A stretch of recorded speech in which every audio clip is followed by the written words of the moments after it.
Salut les Grandés, j'espère que vous allez bien. Aujourd'hui, on se retrouve pour parler d'un nouveau cas, celui de Georginio Wijnaldum. Fraîchement débarqué du nord de l'Angleterre, Georginio Wijnaldum apparaissait l'été dernier comme le choix parfait. Qui Une court chose est beaucoup sûre, pendant c'est 100 90 fois mieux minutes. que de prendre Kamavinga à 18 ans à 45 millions. Ah, ça, je Ça, suis c'est d'accord avec 100 toi. fois mieux. Pas bien. Dans l'apogée de son art, le Batave représentait le joueur qu'il manquait au PSG, et ce depuis des années. Une saison plus tard, toutes les belles promesses que l'on avait se sont transformées en échecs. Mais alors, comment expliquer qu'un joueur autant confirmé, autant performant au plus haut niveau depuis plus de 5 ans maintenant, ait autant échoué? Il faut dire que pour beaucoup, Georginio Wijnaldum, c'est le coup parfait. Et ce pour deux raisons. La première, parce que tu payes aucune indemnité de transfert, tu récupères un joueur libre de tout contrat.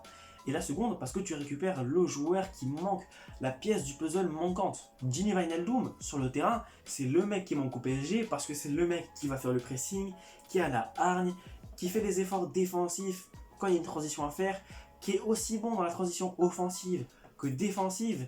Bref, c'est le coup parfait. En plus de ça, c'est un excellent professionnel. Et après la colonie de vacances Thomas Tuchel, ramener Georginio Wijnaldum qui a un exemple de travail, c'est juste parfait. En plus de ça, le Batave a toujours prouvé. À Liverpool, il arrive, et un an après, on recrute un milieu de terrain, Oxlade-Chamberlain. Encore, on recrute Naby Keita. Et puis encore après, on recrute Fabinho, tous destinés à lui prendre sa place. Pour autant, en 5 ans, il est devenu un des artisans majeurs, un des joueurs les plus utilisés par Jürgen Klopp. Et pour continuer dans cette théorie-là, où il aurait été entre guillemets un petit peu trop sous-estimé par sa propre équipe, c'est un mec qui n'a jamais touché les mêmes salaires que les cadres. Là où les Milner, Van Dijk, Henderson, Salah, Mané touchaient aux alentours de 10 millions d'euros par an, lui il n'en prenait que 4,2 millions d'euros par an. Autrement dit, un salaire de remplaçant, alors que sa contribution aussi bien sur le terrain que dans les vestiaires est égale à celle de ses comparses. En manque de reconnaissance et donc d'argent, Gini Wijnaldum est allé chez le plus offrant, le PSG. Et là on peut pas du tout blâmer le PSG parce que, je veux dire, c'est pas un mec bling bling. Quand tu fais venir Wijnaldum, tu sais que tu vas pas vendre des maillots. On peut pas le blâmer, quoique certains le font. Mais je voulais quand même en parler, expliquer aux gens le pourquoi du comment peut-être de la difficulté de Gigi Wijnaldum de s'adapter à la non-structure du PSG. Donc j'explique, Saúl Ñíguez connaît ça là à l'heure actuelle avec Chelsea. Je me rappelle d'un Fabinho qui avait eu du mal à s'adapter à la structure de Klopp à Liverpool, ça lui a pris 6 mois. Là, en l'occurrence, s'adapter à quelque chose qui n'est pas encore structuré, quand vous êtes habitué à jouer dans une équipe qui est structurée, en l'occurrence l'équipe des Pays-Bas ou alors Liverpool, il est en train de souffrir à l'heure actuelle avec ça. C'est pas un mauvais joueur, c'est pas en 2 mois que tu deviens mauvais. Je le vois jouer avec l'équipe des Pays-Bas, il est encore bon, mais il a besoin de structure. Un joueur comme ça a besoin d'être structuré, il n'y en a pas encore au PSG. Ou alors on peut tout simplement évoquer la théorie qu'à 31 ans et après avoir passé 5 ans dans le système de Klopp, il soit cramé. C'est tout à fait possible. Physiquement, c'est un système de jeu à Liverpool qui est énergivore au possible. Peut-être qu'il est juste tout simplement cramé. Il a passé la trentaine, il a passé de nombreuses saisons sous les ordres de Jürgen Klopp et on sait que le système de jeu de Jürgen Klopp demande énormément d'efforts physiques.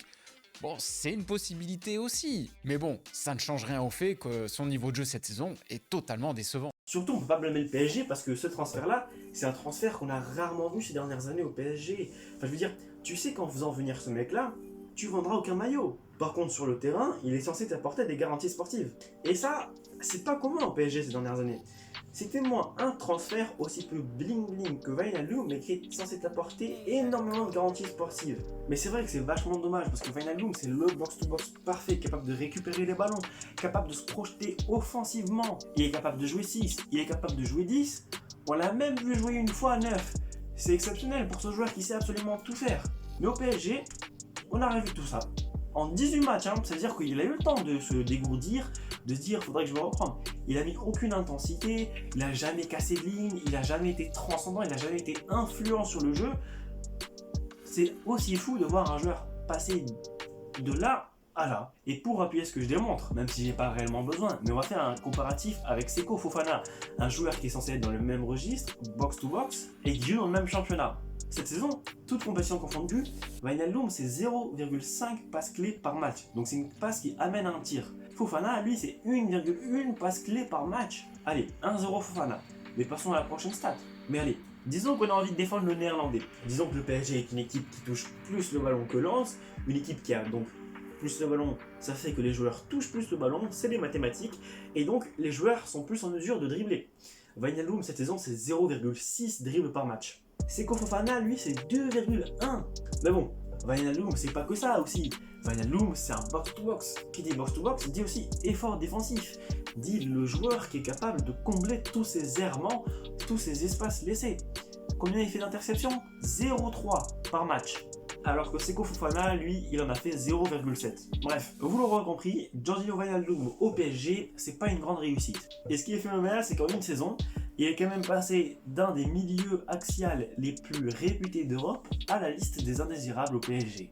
Ouais, c'est-à-dire que maintenant, on le met à peu près dans la même case que Mauro Icardi. Sauf que lui, il fait pas des barbecues. Lui, il s'envoie dans des piscines incroyables avec un ciel magnifique. Et pour rester plus sérieux, avec le changement de dynamique qui est en train de s'opérer au sein de la capitale, on est en droit de se demander si Georginio Wijnaldum va vraiment être un joueur du PSG l'année prochaine.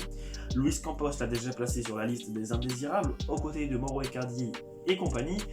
Son contrat court jusqu'en 2024 et il est le 9e joueur le mieux payé du club.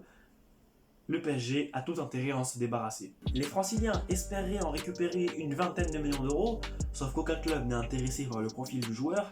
Et à vrai dire, est-ce que lui a vraiment envie de partir? Alors je m'enregistre, on ne sait toujours pas qui sera le prochain coach du PSG l'année prochaine. Mauricio Pochettino n'est pas démis de ses fonctions. La piste Zinedine Zidane semble être abandonnée et Christophe Galtier vient de se faire virer de Nice. Donc pour être honnête, Christophe Galtier au PSG, ça devrait se faire. Et on sait que c'est carrément le genre de profil qu'il adore dans son 4-4-2 classique. C'est un peu le même registre de jeu que Renato Sanchez. Donc voilà les gars, c'est déjà la fin de cette vidéo. Merci de l'avoir regardé jusqu'au bout si vous êtes resté là. N'hésitez pas à mettre un like et à vous abonner, ça soutient la chaîne. Et restez connectés parce que là, je vais envoyer du lourd pour venir en pleine vacances. Et le foot, c'est un moment qu'il va falloir qu'on s'en injecte en intraveineuse. En tout cas les mecs, j'espère que vous avez apprécié la vidéo. Et nous, on se retrouve pour une prochaine. Salut!